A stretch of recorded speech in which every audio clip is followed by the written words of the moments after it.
Memasuki tahun terakhir pada periode 2019-2024, DPR RI berkomitmen untuk menuntaskan kerja-kerjanya. Meski tensi politik semakin hangat, DPR terus menyuarakan suara rakyat. Meski di tengah kontestasi, DPR berkomitmen terus bekerja untuk melahirkan legasi.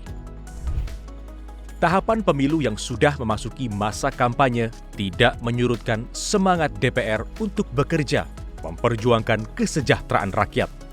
Meski juga berkontestasi, DPR terus melaksanakan fungsinya baik legislasi, pengawasan, anggaran, maupun fungsi diplomasi. Inilah keseimbangan yang terus dikedepankan, tentu ini didasarkan kepada rasa tanggung jawab sebagai anggota DPR.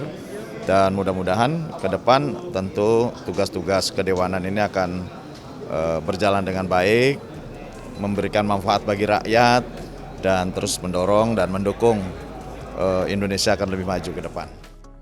Berdasarkan data Badan Legislasi DPR RI tahun 2023, DPR telah produktif menghasilkan 78 produk legislasi. Beberapa di antaranya yaitu Undang-Undang Tindak Pidana Kekerasan Seksual untuk melindungi kelompok rentan dari pelecehan dan kekerasan seksual, serta Undang-Undang ASN yang merupakan bukti perjuangan DPR terhadap nasib ASN dan tenaga honorer. Namun, kinerja DPR bukan hanya dinilai dari kuantitas produk legislasi yang dilahirkan, melainkan harus dinilai melalui bagaimana setiap undang-undang berdampak bagi masyarakat.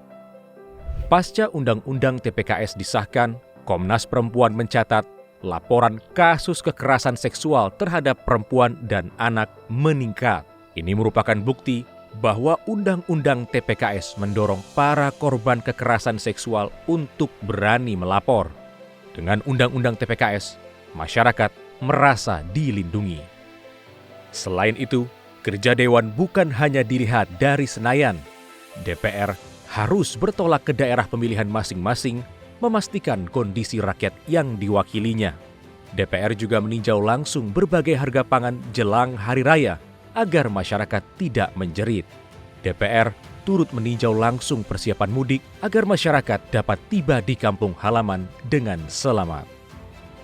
Kurang dari sebulan jelang pemilu, DPR masih terus bekerja untuk meninjau langsung persiapan pesta demokrasi 5 tahunan tersebut. DPR memastikan masyarakat baik di daerah, di luar negeri, hingga di lembaga pemasyarakatan dapat menggunakan hak pilihnya dengan aman, nyaman, dan tanpa tekanan.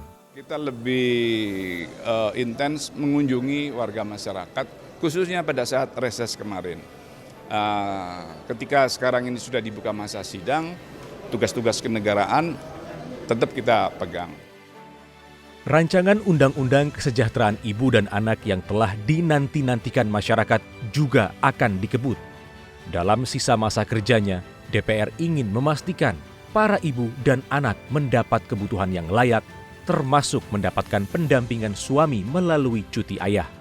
Sehingga nantinya anak-anak yang lahir akan siap menyongsong Indonesia Emas di tahun 2045. Target kita di masa sidang ketiga ini kami akan menyelesaikan 2 undang-undang. Yang pertama Undang-Undang tentang Kesejahteraan Ibu dan Anak, yang kedua Undang-Undang tentang Pendidikan Keagamaan Islam.